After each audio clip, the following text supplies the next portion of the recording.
sebelum saya memulai sesi ini, saya memberikan satu apresiasi luar biasa untuk kelas ini. Ada yang bisa menduga apa yang ingin saya apresiasi dari Bapak Ibu hari ini? Ya. Ada yang bisa menduga ya? Satu hal yang saya pribadi sangat terinspirasi, tidak mudah, tapi Bapak Ibu bisa lakukan hari ini dengan luar biasa. Dan menurut pengalaman kita selama workshop selama ini, kelas ini merupakan salah satu yang terbaik.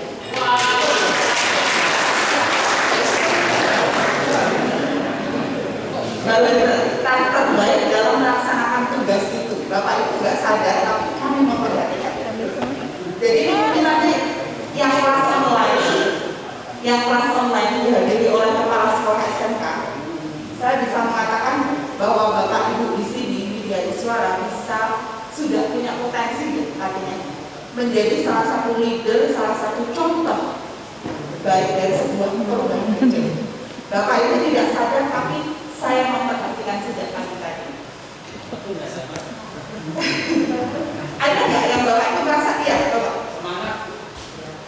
Semangat betul, tapi itu ada juga di kelas lain.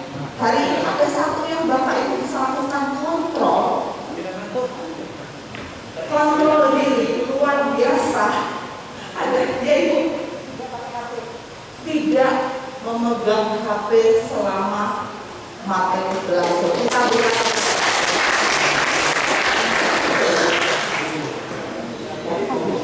walaupun Mas Iwan tadi mengatakannya kan tidak pakai perintahnya Bapak Ibu, kita akan melakukan deep learning, jadi mohon diletakkan handphonenya di kotak.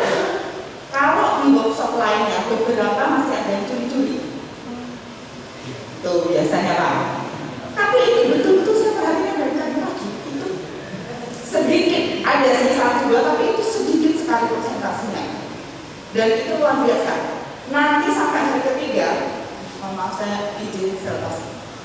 Dan sampai hari ketiga nanti saya akan berikan sharing materi. Kenapa perbuatan sederhana tadi untuk tidak pegang handphone itu adalah perubahan fundamental, sangat fundamental bagi manusia. Nanti akan saya sampaikan. Nah, tidak hanya itu, sebetulnya saya melihat beberapa perubahan yang luar biasa atau perilaku-perilaku yang keren berdasarkan kesepakatan kelas yang ada. Yang pertama jelas tadi Bapak Ibu kehadiran setelah istirahat tadi tidak terlambat lama, cukup on time. Kemudian Bapak Ibu juga mendengarkan ketika ada yang berbicara, siapapun yang berbicara. Jadi minimal ada 3 perilaku yang luar biasa. Nah, karena Bapak Ibu melakukan sesuatu sesuai kesepakatan dan ada satu yang istimewa mengenai handphone, maka hari ini akan saya berikan bonus untuk kelas ini, tapi bukan uang saku ya Pak. Bonusnya apa? Kalau di jadwal Bapak Ibu tertera selesainya jam 16.45, maka hari ini kita akan selesaikan kelas paling lambat 16.30. Jadi saya berikan bonus.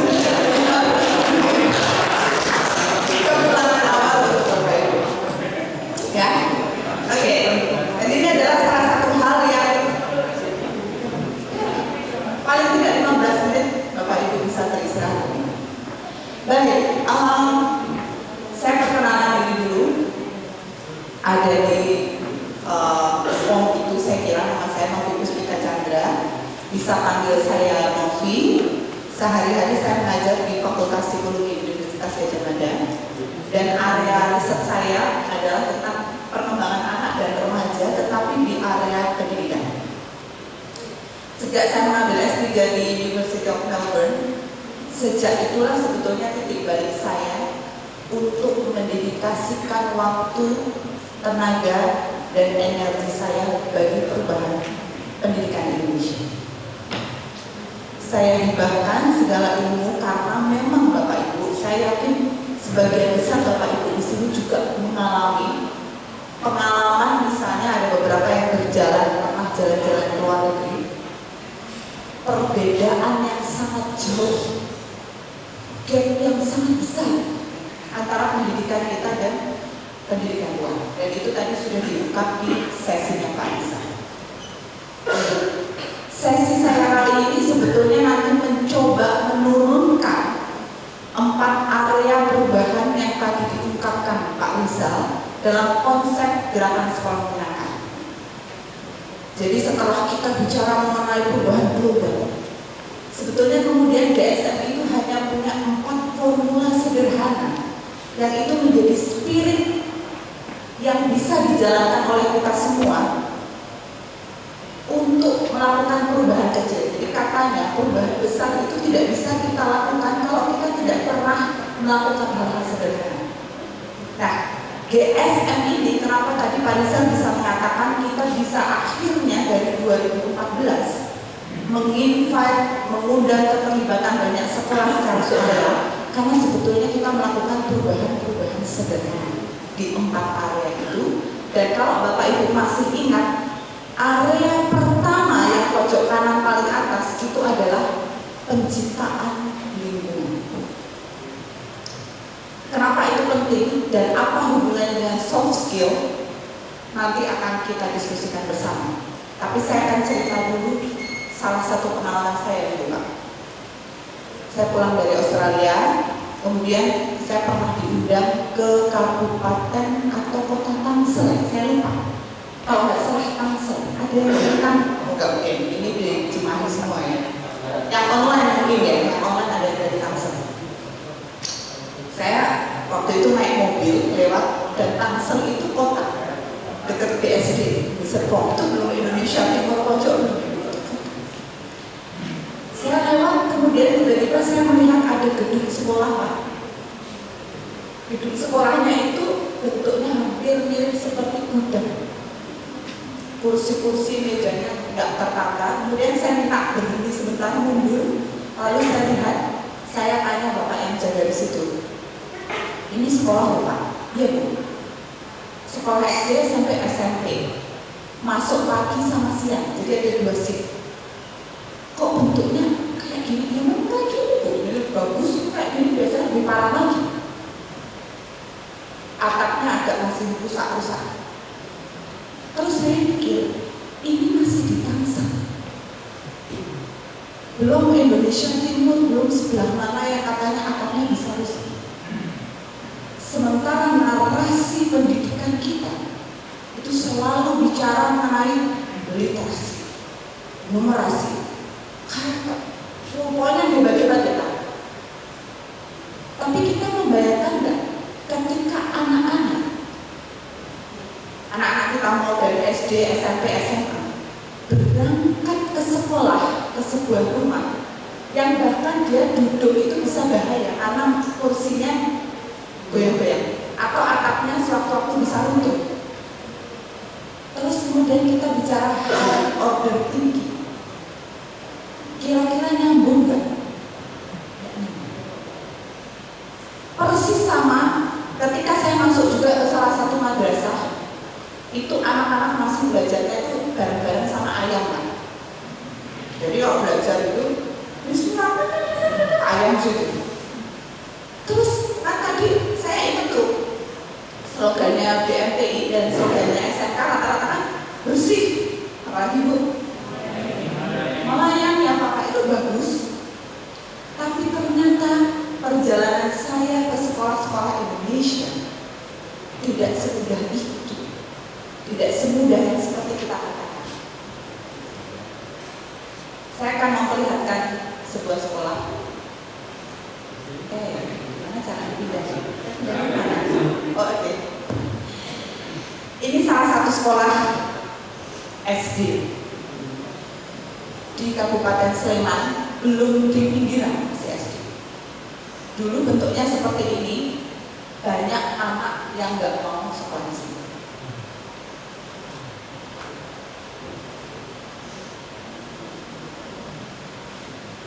Ini kira-kira beberapa tahun, setahun setelah modifikasi. Perbedaan apa yang signifikan? Perbedaan apa yang Bapak Ibu lihat sangat signifikan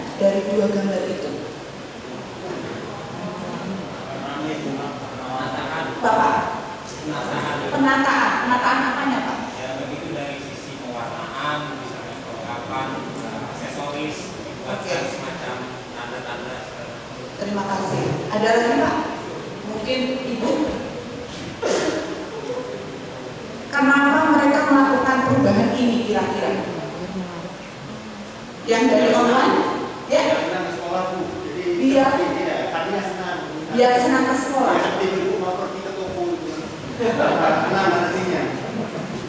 Jadi pergi sekolah kayak piknik ya Pak? Iya.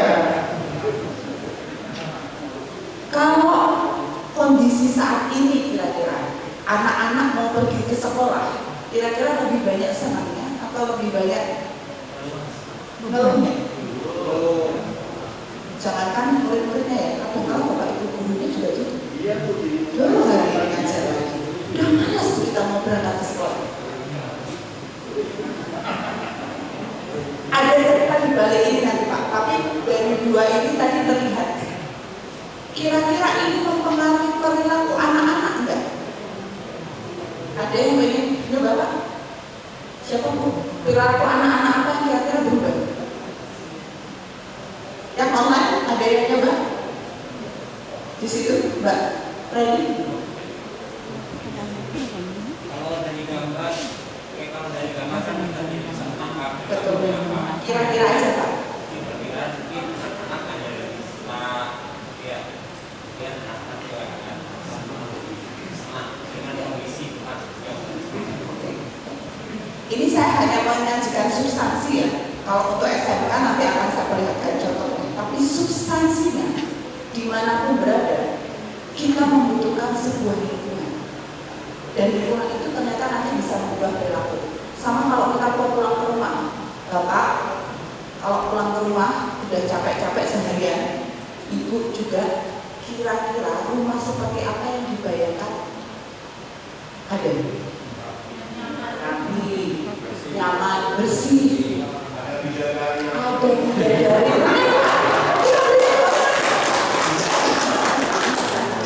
Coba Bapak datang capek-capek, bukan bidadari tapi manusia setengah setan kan bisa juga. Jam segini baru pulang, menjadi lingkungannya enggak? Atau kita bayangkan capek-capek masuk ke rumah, tiba-tiba ada sepeda di atas lemari, serbet sama cucian di atas sofa ruang tamu. Kira-kira Bapak Ibu membayangkan orang yang di rumah itu sedang apa? Marah itu. Sedang marah. Sedang apa nih Pak? Sedang gara-gara nggak selesai. Oke. Males. Kadang saya berpikir gini, ini mesti sedang tajam. Karena layout itu mempengaruhi nanti banyak. Saya masuk ke BMTI sini, wah itu seperti di Australia. Kita berikan tepuk tangan. Nyaman, nyaman, rapi, bersih, mantap, bukan bersih betul. Ya. Colorful, ya hampir sama semua. Terima kasih buat yang online. Masuk bersih, BMTI. Rimbun, sejuk banget. Tiba-tiba ada suara air di dekat kamar saya. Itu pengaruh nggak? Pengaruh. Coba suaranya bukan. Emosinya Bu, mau webinar. Itu pengaruh perilaku, jangan salah. Termasuk tadi yang berdaster tidak berdaster. Itu sepele kayak ya, kita dulu kan enak-enak aja pakai daster ya Bu. Tapi ternyata itu bagi bapak-bapak. Padahal satunya akses. Oke, nah, tapi Pak, ternyata sesuatu yang tadi kita anggap penting dan dianggap anak-anak penting oleh pendidikan kita sebetulnya belum dianggap penting. Apa indikator salah satunya? Salah satunya tadi malam, saya baru tadi malam aja, saya coba googling. Kalau pakai bahasa Inggris, pakai bahasa Indonesia, saya googling ruang kelas SMK Indonesia. Yang keluar ini Pak,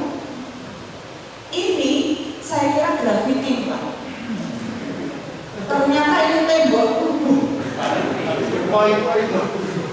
Ini mungkin tahun berapa ya Pak ya? Tapi ini ada tulisannya DPR besar. Tidak tua. Tidak tua. Tidak itu. Tapi kita lihat, waktu saya menuliskan high school classroom design pakai bahasa Inggris, yang keluar ini. Oke, jangan bicara masalah oh ya itu bagus ada duitnya, enggak. Substansinya dulu. Susunannya tadi beda atau sama? Beda banget. Yang sebelumnya tadi yang ini sama semua saja. Semua dari belakang ke sini. Ini kalau susunannya di ruang workshop ini dari belakang ke depan, saya yakin yang belakang dan mimpi sampai Belanda. Makanya bapak-bapak itu kalau rebutan duduk di belakang biar nggak ketahuan ya apa maksudnya. Kalau dulu zaman sekolah yang sering rebutan duduk di belakang siapa Pak? Saya. Pasti ada ya anak-anak yang senang duduk di belakang, ada anak yang senang duduk di depan. Nah itu nanti saya jelaskan apa dulu. Oke. Apa bedanya kira-kira? Kenapa kok susunannya layoutnya bisa berbeda? Ini mindset, ini tidak sesederhana naruh kursinya bukan kayak gitu, bukan. Itu berasal dari mindset. Kenapa kok mereka berpikir bahwa layoutnya tidak seperti tadi tapi seperti ini? Kadang-kala muter begini, kadang-kala seperti ini U ya, dan sebagainya. Oke, nanti kita akan bahas. Kira-kira tadi Pak Risa sudah mengatakan bagaimana harapan kita menciptakan society 5.0, di mana anak-anak kita membutuhkan kompetensi kreatif, critical thinking, independent learning, mandiri, dan segala soft skill yang tadi Pak Wikan katakan di depan, kemampuan komunikasi dan sebagainya. Kira-kira lingkungan seperti mana yang bisa menumbuhkan itu? Yang pertama atau yang kedua? Yang kedua. Karena gimana mau komunikasi Bu kalau duduknya dari belakang ke depan? Kayak macam kita ruang tunggu di dokter itu kan memang ruang untuk diem-dieman. Gak mungkin kolaboratif walking di ruang dokter kan gak mungkin loh. Ibu-ibu hamil terus duduknya kayak gini, ada gosip gimana Bu? Ini kenapa? Tapi bisa jadi terjadi kerjasama loh. Oh besok kalau saya mau melahirkan kabarin aja loh. Karena tempat duduknya ada pada depan, ada pada depan. Tapi kalau tempat duduknya enggak, jangan kan? Jadi Bapak Ibu pulang ke rumah lihat layout kamar tidur, menyebabkan kedekatan atau kejauhan. Itu pengaruh itu. Iya Bapak. Layout rumahnya itu lihat layout rumahnya. Ini sebetulnya kita setting untuk jauh-jauhan, nggak ketemu, atau biar kita ketemuan bisa makan bareng, nonton TV bareng, ngobrol bareng. Sekarang malah pada suka pisah-pisah sendiri, makan di sana, makan di sini. Jadi lebih siap yang baru. Oke, next. Kita balik ke sini. Intinya begini, hari ini kita akan menghubungkan, tapi bukan saya menghubungkan, nanti Bapak Ibu akan coba mengkoneksikan lingkungan belajar seperti apa yang bisa menaikkan ini. Jadi itu rasa bahagia. Kenapa bahagia itu penting? Karena bahagia itu adalah satu syarat dalam proses belajar. Besok hari kedua akan saya perdalam, mempengaruhi kemampuan high order thinking manusia yang bisa mengarahkan kedalaman pengetahuan, skill-skill baru, keterampilan-keterampilan yang tadi dibutuhkan di era 21, kreativitas, itu semua ada di sini.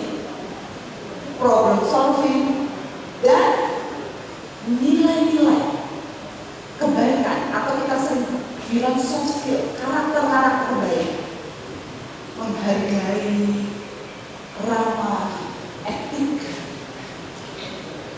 Siapa Bapak Ibu yang pernah ke luar negeri? Ibu, pernah kemana Bu? Saya nggak dengar.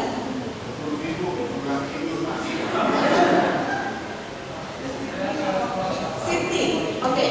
Di Sydney, di Perth, di Australia itu ada, kalau kita menyeberang ada bunyi tepet gitu ya. Kenapa kira-kira kalau kita nyebrang kok harus ada bunyinya?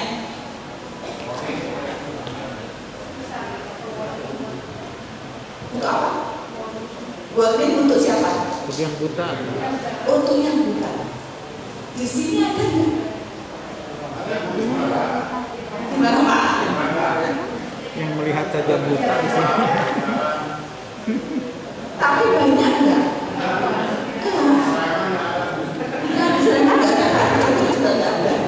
Di Jogja itu di Malioboro Pak, ada jalan di Malioboro itu yang diberi tanda begini-begini, tujuannya untuk berjalan orang disabilitas. Tapi yang terjadi untuk apa? Untuk dagang, untuk kita jalan, ya kan nggak ngerti. Attitude-nya nggak dibangun. Jadi sesederhana layout itu mempengaruhi. Bapak Ibu ada tempat sepatu nggak di rumah atau di sekolah? Ketika ada tempatnya, maka kita tahu naruh sepatunya di situ. Tapi kalau nggak ada, coba kita ke masjid atau duduk di mall, sendalnya ada di mana kira-kira? Nggak karuan. Rukohnya di mana nyusunnya? Tempat ibadah ini. Kita cuek aja nyusun. Kita nggak berpikir oh naruhnya harus rapi. Oh tempatnya di sini bukan di situ. Ini hal sepele yang ternyata industri butuhkan. Tidak hanya industri, nanti saya akan melebar. Kenapa nanti ini mempengaruhi society 5.0, di mana revolusinya sudah bukan revolusi industri lagi, tapi revolusi diri manusia itu sendiri untuk menjadi sebaik-baiknya manusia.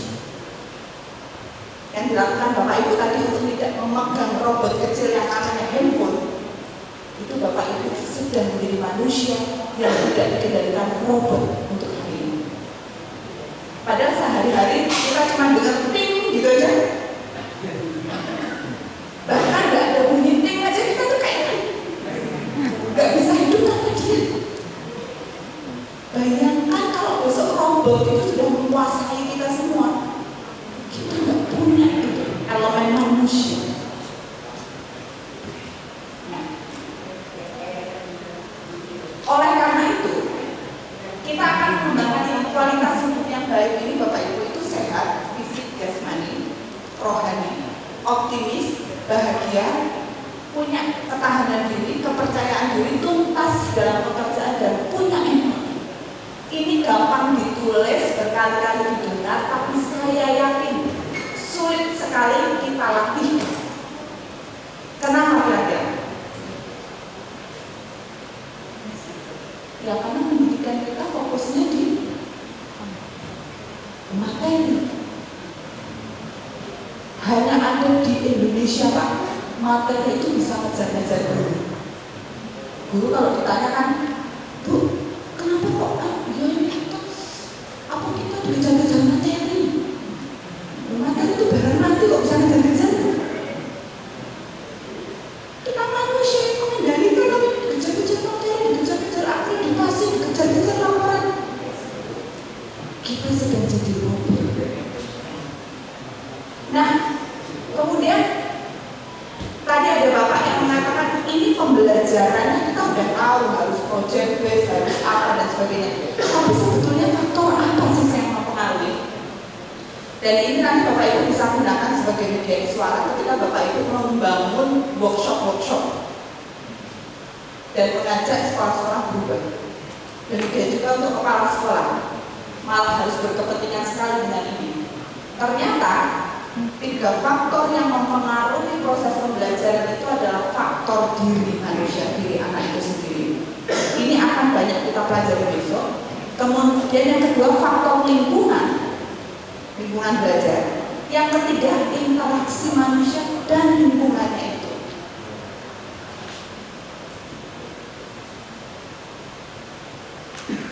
Ya. Kenapa begitu? Ya karena manusia kan di sini Pak, itu nggak bisa hidup sendiri.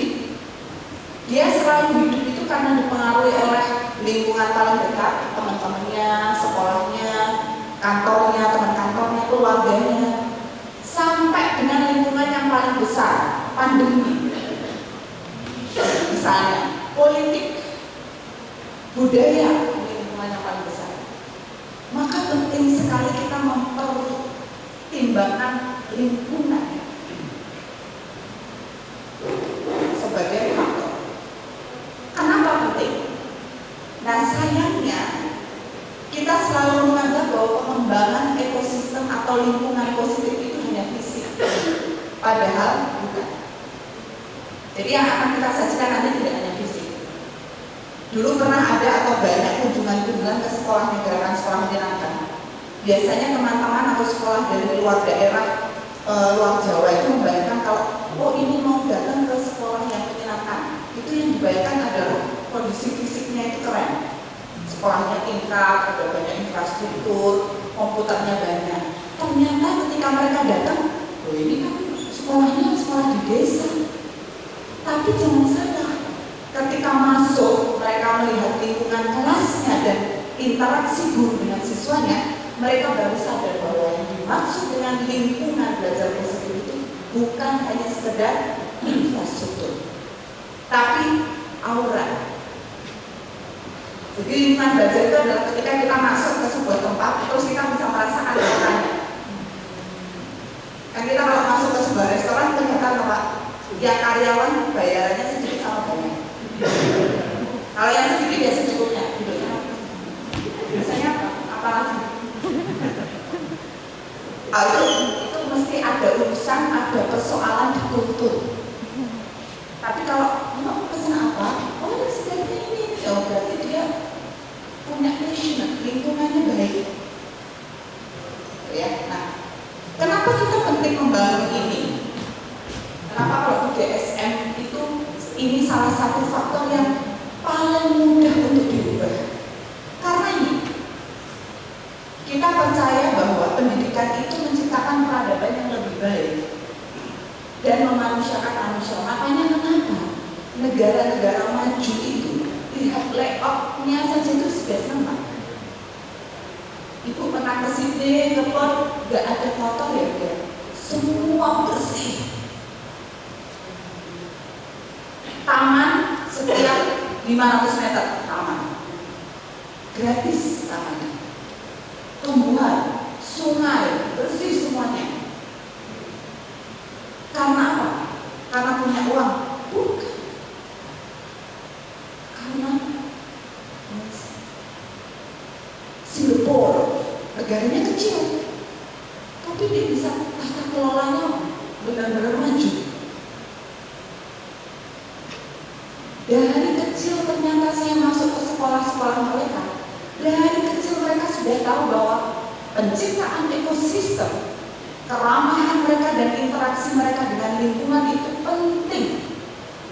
Sehingga besok ketika mereka jadi pemimpin, mereka bikin jalan.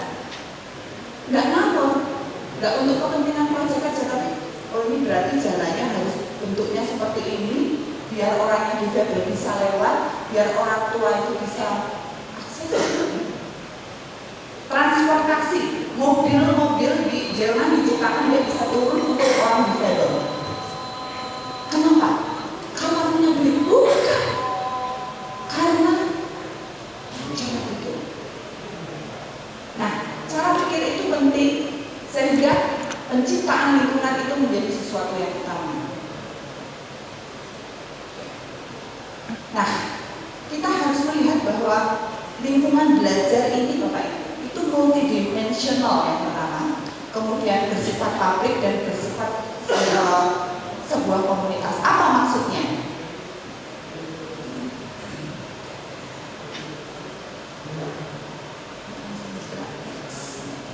Ya. Multidimensional itu, kelas itu atau ruang belajar itu sekarang nggak terbatas. Seperti hari ini, ada yang duduk di sini, ada yang online, ada yang terstruktur, ada yang nggak terstruktur. Yang di online itu kan nggak terstruktur, mereka boleh sambil jalan-jalan sambil makan, gitu ya. Kelasnya bisa di dalam, bisa di luar. Jadi sifatnya multidimensional. Kita harus melihat ruang belajar itu tidak hanya di ruangan itu saja. Makanya tadi Pak Rizal mengatakan sekolah itu sekarang harus sudah bisa menjadi seperti tenda yang berubah fleksibilitas. Kemudian dia harus publik. Dia itu ruang publik di mana anak-anak peserta didik bisa melihat, bisa menonton, bisa merasakan. Semua perasaan juga bisa menjadi suasana kebatinan. Lalu yang terakhir yang penting, bahwa ternyata sekolah itu adalah bentuk komunitas, di mana dia harus ada cooperative community, constructive conflict resolution, dan civic values. Apa itu? Cooperative community itu adalah komunitas yang saling kerjasama. Padahal pendidikan kita sekarang ini lebih mengutamakan kerjasama, kolaborasi, atau kompetisi. Kompetisi. Kita itu berkompetisi dengan bangsa kita sendiri. Sekolah paling apa? Lomba apa? Paling ini. Di negara lain itu jangan lomba-lomba olimpiade, lomba sekolah paling ini, sekolah paling itu. Kalau ada akreditasi, nilai akreditasinya rendah, justru sekolah itu yang dibantu. Kalau kita sekolah yang baik, yang mendapat privilege terus, gapnya semakin jauh. Reconstructive conflict resolution itu adalah bagaimana sebagai komunitas sekolah itu menjadi tempat belajar orang-orang di dalamnya untuk menyelesaikan masalah. Jadi yang terpenting, makanya kenapa tadi Pak Nisa cerita kalau di Australia sana Bu, ada pelajaran matematika, tiba-tiba di belakang ada anak yang nendang. Itu sekolah bisa berhenti, proses pembelajaran bisa berhenti, karena buat mereka yang paling penting adalah menyelesaikan masalah itu, bukan matematikanya.